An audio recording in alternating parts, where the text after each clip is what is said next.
चला आज आपण बनवणार आहोत आंबाडी सुक्कट। त्याच्यासाठी आपण तेल गरम केलं आहे आणि कांदा, बारीक चिरलेला कांदा चांगला तेलामध्ये परतवून घेणार आहोत। कांदा चांगला परतवून झाला की त्याच्यामध्ये आपण टोमॅटो घालणार आहोत। टोमॅटो पण चांगला परतवून घ्यायचा, मऊसूर होईपर्यंत आपण त्याच्यावर प्लेट ठेवून पण चांगला मऊसूर होईपर्यंत परतवून घ्यायचा।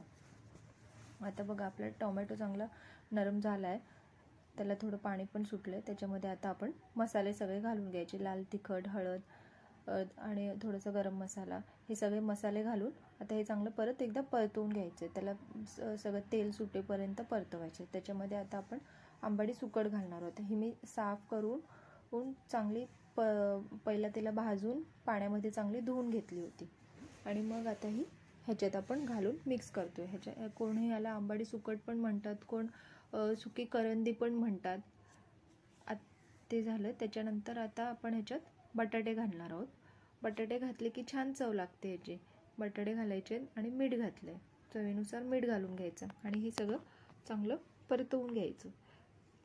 परतवून झाले की तुम्हाला हवं तर ह्याच्यामध्ये तुम्ही वांग पण घालू शकता, वांग घातले की तरी छान लागतं।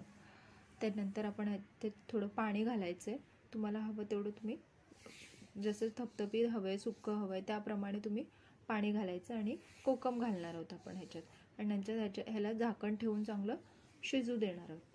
हे बघा आता आपलं हे थोड्या वेळाने आपण बघणार आहोत आपले बटाटे शिजले का। बटाटे शिजले की आपली ही झाली आंबाडी सुक्कट तयार। तुम्ही भाताबरोबर पण खाऊ शकता, चपाती बरोबर खाऊ शकता, भाकरी बरोबर खाऊ शकता।